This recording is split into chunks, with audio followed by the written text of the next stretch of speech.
Ada di sini bapak-bapak takut sama istri? Berhenti kau jadi laki-laki kalau takut sama istri. Apa mau takut? Nah kita setengah mati cari ikan uang. Saya serius ini Pak Menteri. Coba lihat Pak. Dari pagi kita keluar mikir untuk istri. Supaya dia bisa beli emas. Supaya dia bisa pakai kudung yang bagus. Supaya dia bisa pakai tas yang mewah. Supaya dia bisa pakai sepatu yang up to date. Semua kita pikir itu. Mana pernah istri kita mikirkan kita bagaimana supaya kita pakai berlian? Tidak pernah. Kita pikir itu Pak. Bukan cuma di dunia, sampai di akhirat. Makanya tidak masuk akal saya kalau ada suami takut sama istrinya. Mana mau takut? Semua kita tanggung dunia akhirat. Ya, di dunia kita tanggung AC-nya. Di dunia kita tanggung cicilan mobil. Di akhirat kita tanggung lagi dosa istri. Lalu dia kasih takut-takut kita. Pret! Bagaimana ceritanya? Lain kalau dia kasih kita modal 10 miliar. Kau sudahlah, kau duduk saja. Kita takutlah nanti habis modal. Tapi kalau kita juga yang cari uang. Lalu kita takut sama istri. Tidak masuk akal saya.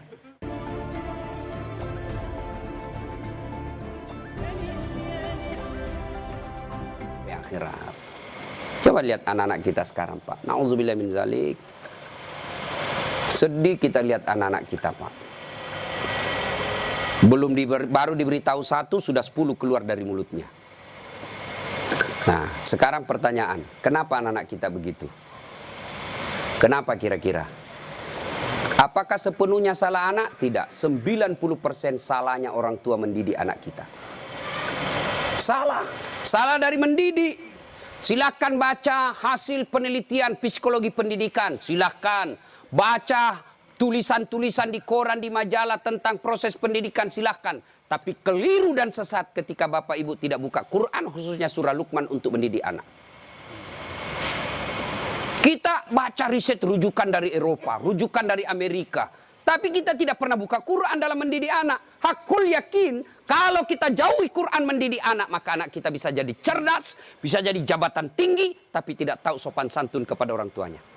Kan orang tua kita sekarang merasa hebat kalau anaknya pintar bahasa Inggris. Ustadz, itu anaknya hebat betul tetangga saya. Kenapa? Itu belum SD itu Ustadz sudah lancar bahasa Inggris. Apa hebatnya? Banyak yang begitu. Masa banyak Ustadz? Silakan bapak-bapak ke Inggris. Tanya Pak Menteri. Tanya Pak Menteri. Itu anak-anak di Inggris dari kecil dia bahasa Inggris Pak. Bener. Ayo. Meskipun dia lancar bahasa Korea, bahasa Inggris. Kalau berdoa dia pakai bahasa Inggris. Oh my God, please help me my mother. Pasti dia pakai bahasa Bugis juga kalau dia orang Bugis. Ya kan? Ngapain Pak? Maka didik anak kita Quran kembalinya. Satu kisah. Rasulullah ke suatu tempat. Dalam perjalanan ke tempat tersebut, Nabi melewati pemakaman. Nabi lalu bersabda, langkahkan kakimu dengan cepat ketika lewat pemakaman. Seluruh sahabat mempercepat langkahnya. Sampai Nabi di tujuan. Selesai urusan, balik lagi dengan rute yang sama. Lewat di pemakaman, seluruh sahabat melangkahkan kaki dengan cepat. Karena tadi diperintah cepat, tanpa perintah Nabi, percepat langkah. Nabi katakan, tidak usah, kau santai aja jalan. Ya Rasulullah, tadi pergi disuruh cepat, sekarang kau tidak. Kata Nabi, tadi itu andai kau diberi telinga seperti pendengaranku. Tadi itu waktu pergi disiksa orang dalam kubur. Saya tidak mau lama-lama mendengarnya. Tidak tega saya mendengar dia disiksa. Maka saya mau jauh supaya saya tidak dengar. Waktu pulang tidak lagi. Kenapa? Saya dengar berita dari Jibril. Allah perintahkan hentikan siksaanmu wahai penyiksa di kubur. Tidak mungkin saya siksa orang tuanya di kuburnya. Sementara anaknya di dunia lagi belajar mengaji membaca basmalah. Bismillahirrahmanirrahim. Baru kalimat basmalah dia baca anaknya. Allah sudah katakan berhenti kau siksa anaknya, orang tuanya. Nabi tidak mengatakan saya dengar anaknya kursus bahasa Inggris. Anaknya kursus aritmatika. Anaknya kursus komputer. Tidak. Tapi apa? Quran. Maka didik anak kita Quran. Bapak ya, itu dosa anak-anak yang masih sekolah. Kalau kita ini, yang sudah punya istri, model durhakanya, nah seperti tadi. Lebih takut sama istrinya daripada ibunya. Ada di sini bapak-bapak takut sama istri. Berhenti kau jadi laki-laki kalau takut sama istri. Apa mau takut? Nah kita setengah mati cari ikan uang. Saya serius ini Pak Menteri. lihat Pak, dari pagi kita keluar mikir untuk istri. Supaya dia bisa beli emas. Supaya dia bisa pakai kudung yang bagus. Supaya dia bisa pakai tas yang mewah. Supaya dia bisa pakai sepatu yang up to date. Semua kita pikir itu. Mana pernah istri kita mikirkan kita bagaimana supaya kita pakai berlian? Tidak pernah. Kita pikir itu Pak. Bukan cuma di dunia, sampai di akhirat. Makanya tidak masuk akal saya kalau ada suami takut sama istrinya. Mana mau takut? Semua kita tanggung dunia akhirat. Ya, di dunia kita tanggung AC-nya. Di dunia kita tanggung cicilan mobil. Di akhirat kita tanggung lagi dosa istri. Lalu dia kasih takut-takut kita. Pret! Bagaimana ceritanya? Lain kalau dia kasih kita modal 10 miliar. Kau sudahlah, kau duduk saja. Kita takutlah nanti habis modal. Tapi kalau kita juga yang cari uang.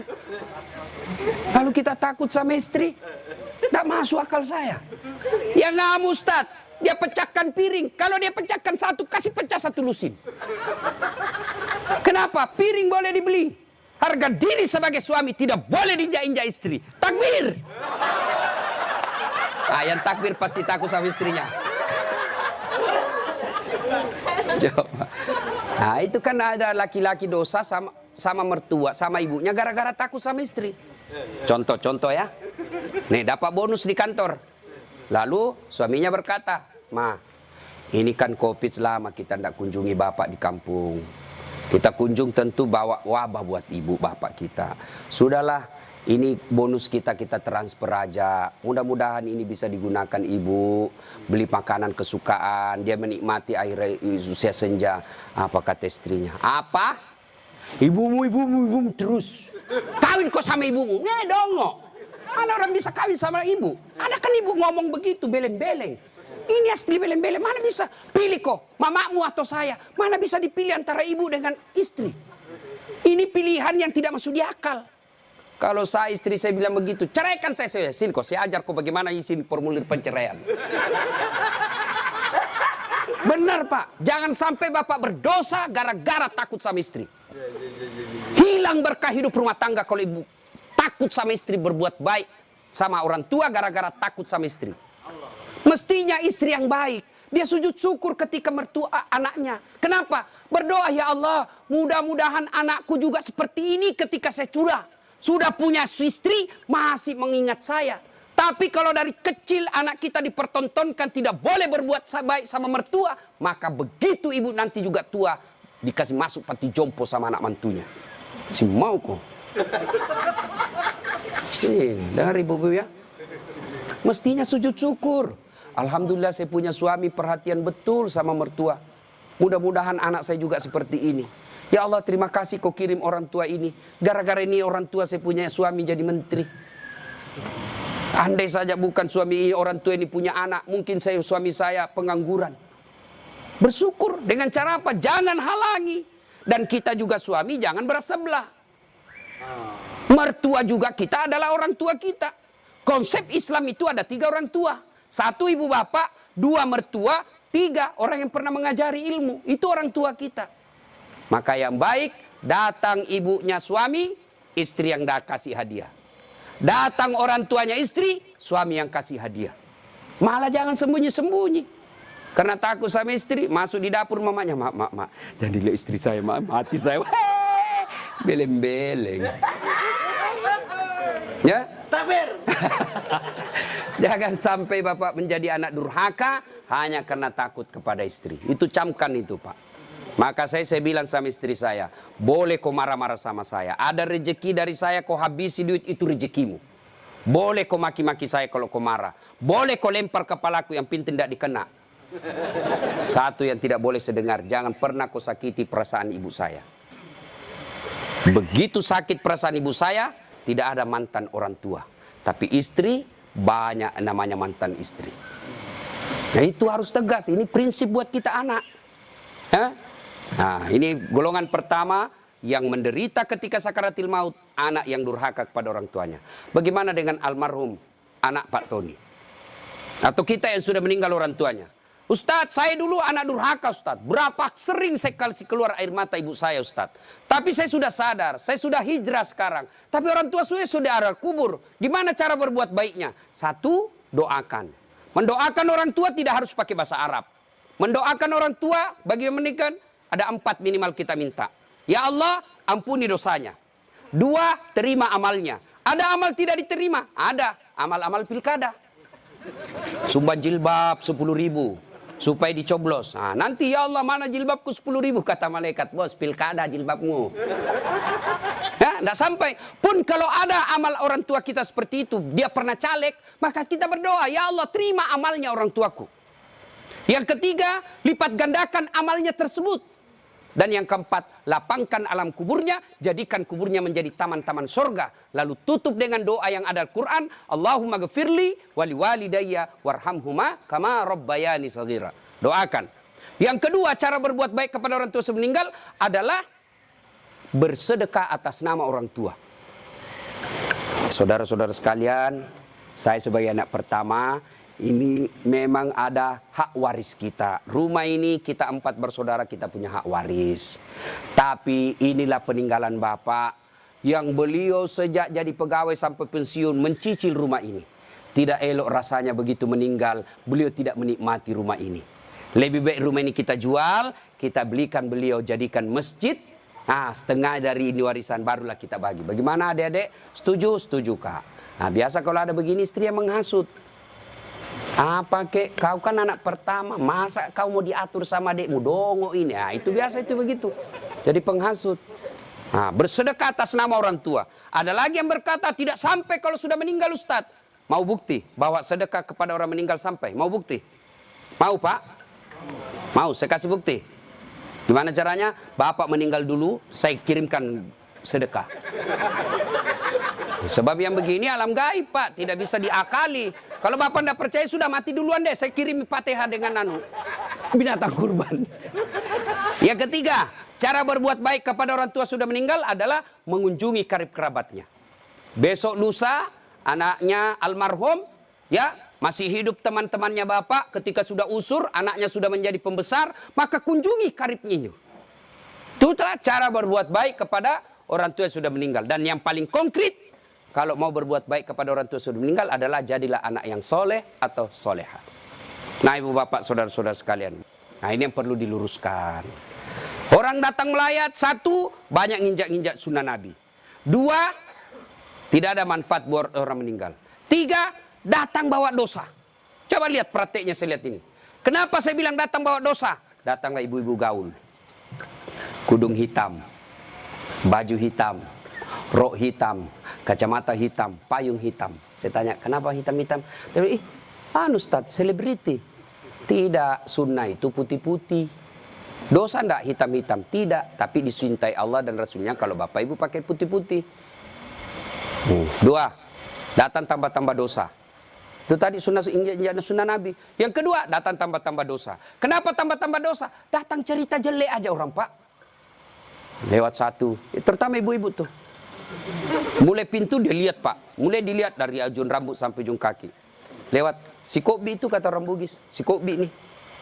Apa? Dia tidak cerita tapi mulutnya matanya sinis. Kenapa? Lipstiknya palsu. Kenapa kau tahu? Melengket di giginya. Sudah 1 dia gosip, lewat lagi 1. Tidak serasi kudunya sama roknya. Dia bilang iyo kayak umbul-umbul. Bahkan Ustadz pun digosipnya. Lewat Ustadz Dasar, itu juga bajunya yang di YouTube.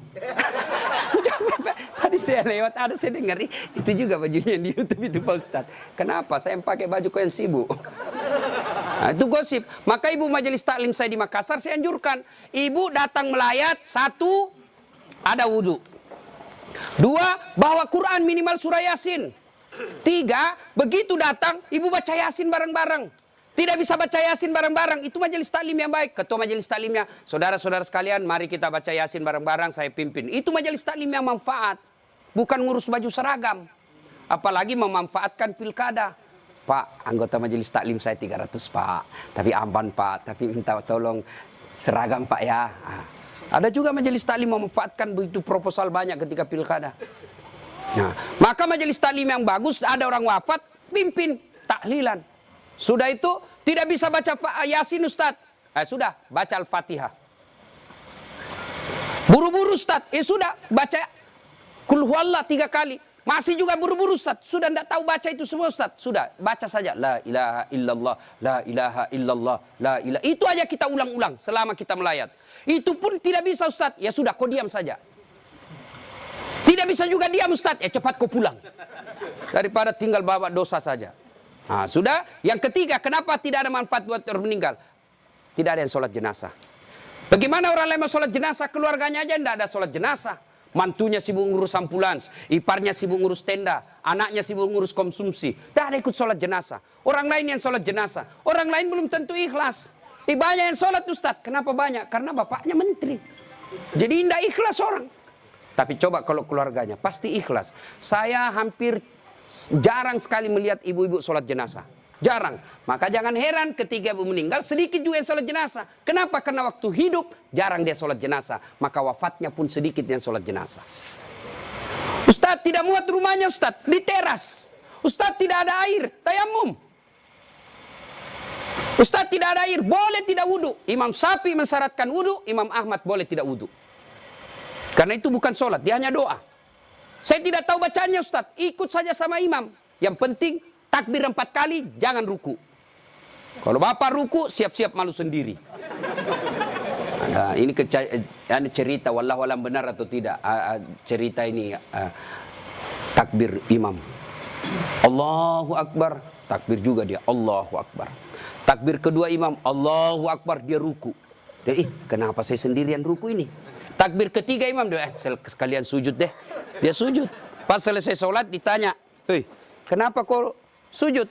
Dia bilang ini orang banyak sekali dosanya. Tidak diampuni kalau tidak ruku. Supaya habis sekalian, ya sekalian saya sujud.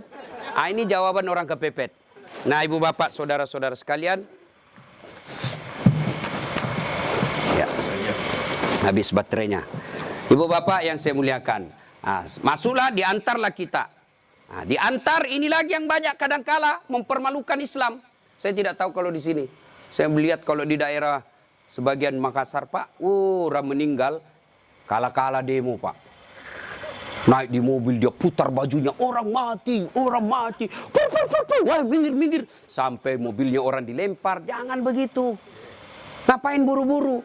Jadi sebelum diantar jenazah, keluarga yang berduka pidato. Terima kasih Bapak Ibu sudah memberikan kami dukungan moral. Tapi tolong jangan mempermalukan kami di jalan. Jangan lagi menambah duka kami dengan mengganggu pengguna jalan yang lain. Saya kalau pergi mengajar tiba-tiba jenazah di mobil jenazah.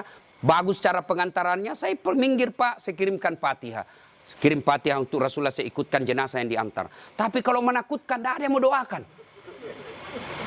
Ya? Ngapain buru-buru? Sudah ngapain buru-buru? Kan ada lagi yang paham, tidak tahu dari mana dia belajar. Katanya kalau terlambat disiksa. Bagaimana ceritanya? Kalau dilewati 5 manu disiksa orang meninggal. Orang meninggal kalau dia itu orang sholat, bagi orang yang hidup, orang meninggal tidak bakal dia disiksa gara-gara dia terlambat dikubur. Ngapain buru-buru? Itu juga sudah ada anunya, liangnya sudah siap, semua apa perluan pemakaman sudah siap. Apalagi kalau ada wasiat orang yang meninggal. Jangan kau kubur saya sebelum anakku datang dari Amerika. Wajib kita tunggu. Itu wasiat. Ada 7 kewajiban orang hidup terhadap orang mati. 1 diantaranya wasiat. Kecuali wasiatnya bertentangan agama atau melanggar mengandung mudarat. Misal, jangan pernah kau kuburkan saya di tempat kopi. Kuburkan saya di kampung. Tapi keputusan pemerintah pukul karena dia wafat karena COVID, ya boleh tidak diamalkan wasiatnya. Kenapa? Karena dia mengandung mudarat. Atau dia bilang kuburkan saya di kampung. Tapi begitu mau dikuburkan ada badai, tidak bisa nyebrang pulau. Boleh itu karena di luar kemampuan kita. Atau besok-besok saya meninggal kasih narkoba di atas kuburku. Karena dia pecandu narkoba. Tidak boleh itu Pak, melanggar ya. Jadi Bapak, saudara-saudara sekalian. Nah, sampailah kita di pemakaman. Nah, ini juga yang perlu diluruskan. Berapa banyak orang yang sampai pemakaman tidak melaksanakan sunnah Rasul. Diajarkan begitu sampai pemakaman, ucapkan Assalamualaikum ya ahlal kubur. Ya, tidak tahu itu cukup. Semoga keselamatan bagi kemuliaan ke semua penghuni kubur. Insya Allah saya ikut menyusulmu. Nah, ada lagi pelanggaran yang kita lakukan apa? Menginjak-injak batu nisan.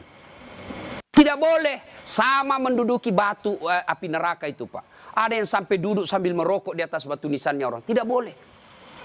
Pemakamannya padat Ustadz, bapak tidak usah masuk, cukup yang memikul. Bagaimana yang memikul Ustadz? Boleh, karena dia darurat. Karena kalau satu langkah jatuh Pak, jatuh jenazah. Sudah dimakamkan, sudah selesai. Kembalilah pemakam. Ya, tinggallah kita. Bapak merantau ke Papua. Tidak nyaman di Papua, kembali ke kampung, Sulawesi Tenggara. Merantau lagi ke Surabaya, di Surabaya tidak nyaman, kembali lagi ke kampung. Merantau lagi ke Makassar, Makassar tidak nyaman, kembali lagi ke kampung. Masih ada pilihan. Bapak pegawai negeri ditugaskan ke Papua, tidak nyaman, tidak ada sinyal, Bapak boleh pensiun dini. Tidak disenang saya sama menteri saya, boleh Bapak pensiun dini, tidak ada masalah. Tapi begitu Bapak masuk kubur, senang tidak senang, tinggal kau di situ, tidak boleh kau keluar lagi. Siapa orang yang tersiksa di dalam kubur? Yang pertama kata Nabi, al-mutahawilu bis-sholah, yang menganggap enteng sholat. Orang yang menganggap enteng sholat, Pak, jangan, sudah. Sholat itu di akhirat nanti barcode. Bapak beli elektronik kan sekarang pakai barcode, ya kan? Bapak begitu setor jualan, berarti ini boleh bawa. Di akhirat kalau Bapak di barcode, bagus sholatnya. Tidurkan dia, kata Nabi, seperti tidurnya tidur pengantin baru. Tapi di barcode, hilang, redup-redup. Ini macet. Ini sholat Jumat, hari Jumat saja. Paling terlambat datang, paling cepat pulang. Orang khotbah dia tidur. Begitu bangun, aliran apa yang tidak ada khotbahnya? Bukan aliran apa, kau yang tidur beleng. Mana? Percaya Pak, orang yang tidak ada sholat demi Allah. Bapak tidak puasa, masih boleh disebut Islam. Bapak tidak haji, masih boleh disebut Islam. Bapak tidak bayar zakat, masih disebut Islam. Tapi tidak sholat, Imam Syafi'i menghukuminya, disuruh bertobat dan dia tidak mau, boleh dihukum mati. Itu kalau Imam Syafi'i. Disuruh sholat dan dia tidak mau, disuruh bertobat dia tidak mau, kata Imam Syafi'i, boleh dia dihukum mati. Begitu pentingnya sholat. Ketika Allah perintah puasa, ayat saja turun. Allah perintah haji, ayat saja turun. Allah perintah zakat, ayat saja turun. Allah perintah sholat, tidak boleh ayat turun. Rasulullah dijemput oleh 4 malaikat menghadap kepada Allah. Kenapa? Ini perintah penting. Diberikan perintah sholat. Pak Menteri, ada himbauan kepada seluruh kepala daerah se-Indonesia, hanya berupa himbauan cukup WhatsApp dalam grup. Tapi kalau itu berupa SK yang penting, Gubernur datang kantor menteri. Kenapa? Ini penting. Tidak boleh kau di WhatsApp. Sholat demikian pentingnya, sehingga Nabi harus diundang menghadap. Itulah disebut Isra dan Mi'raj. Bapak kerja jadi Grab, jadi menteri. Munafik kalau Bapak katakan, bukan untuk dunia saya. Bohong. Kita bekerja apapun profesi kita untuk memperbaiki dunia. Lalu siapa yang punya dunia? Allah Subhanahu wa ta'ala. Artinya, mustahil dunia dalam genggaman kalau yang punya dunia Bapak jauhi. Saya kasih contoh. Saya akrab dengan Pak Menteri. Saya datang ke Jakarta. Pak Menteri, saya mau jalan-jalan Jakarta ini, tapi tidak ada mobilku Pak Menteri. Kata Pak Menteri, aman terkendali Ustadz. Pak Menteri telepon ajudan. Ajudan, siap Pak Menteri. Itu ada Ustadz Dasat, kau jemput dia. Nanti dikena lagi kita di ceramah. Kau jemput dia. Kasih mobil yang bagus, kasih pengawalan, jangan lupa kasih pembeli pulsa. 1 jam kemudian datang ajudan. Tapi Pak Ustadz, kiriman Pak Menteri. Aman, selesai masalah saya di Jakarta. Kenapa? Saya akrab sama Pak Menteri. Anda dari Makassar tidak pernah ketemu, tidak pernah silaturahmi, tidak pernah didengar namanya, tidak pernah lihat. Assalamualaikum Pak Menteri. Boleh pinjam mobilnya? Siapa ditelepon Pak Menteri? Ajudan? Bukan. Siapa? Kapolres. Tangkap itu, penipu. Tidak pernah ketemu pinjam mobil. Pasti penipu itu. Demikian juga dengan Allah. Bapak tidak pernah sholat. Tiba-tiba sakit, ya Allah, saya sudah capek sakit, ya Allah, sembuhkan penyakitku. Allah berfirman, malaikat, karena dia sudah capek, sekali cabut nyawanya. Sholat Pak. Apa alasan Bapak tidak mau sholat? Coba bilang, ayo malas sholat ini. Ayo, bilang kok apa? Saya tantang kok ini hari. Paling ibu-ibu haid. 3 kali haid 1 bulan. Kenapa tidak sholat? Lagi mens. Kenapa tidak sholat? Datang bulan. Kenapa sholat? Iya, halangan. Itu aja, semua itu 3 kali 1 bulan. Mana bisa. Bilang suaminya, kenapa belum sholat ibu? Biasanya cuma 5 hari, ini kok sudah 7 hari belum sholat. Orang belum bersih.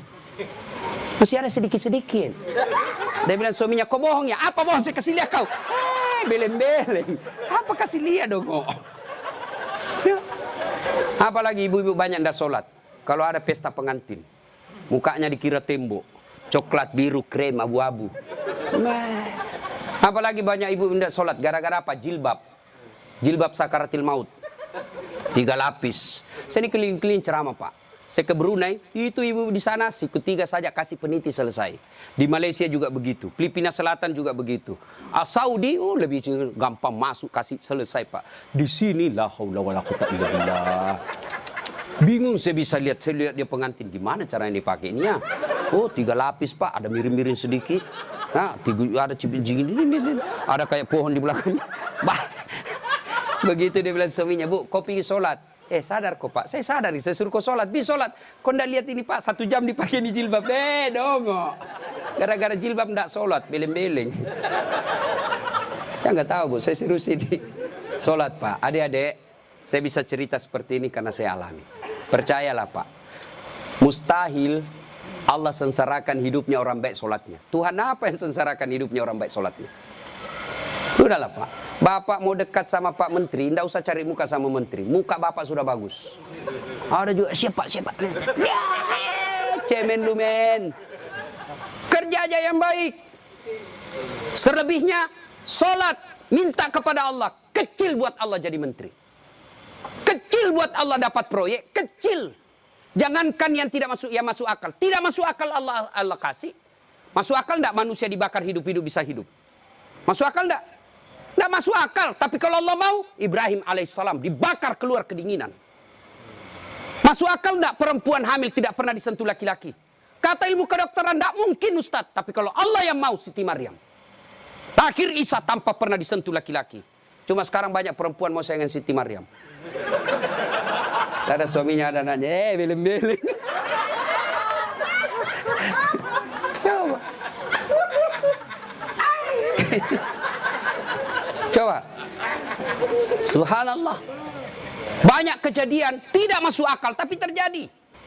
Masuk akal enggak orang bisa hidup dalam perut ikan? Ada pernah masuk perut ikan? Kalau saya ikan masuk dalam perutku. Kalau Allah yang mau, Yunus alaihissalam 40 hari dalam perut ikan, hidup keluar dengan selamat. Apalagi sekedar punya mobil kecil buat Allah, kecil. Lunas rumahmu kecil buat Allah, terhindar dari wabah kecil buat Allah. Allah cuma minta ista'inu bisabri wassalah. Sabar, perbaiki solatmu, saya yang selesaikan semua masalahmu. Itu janji Allah, bukan janji caleg.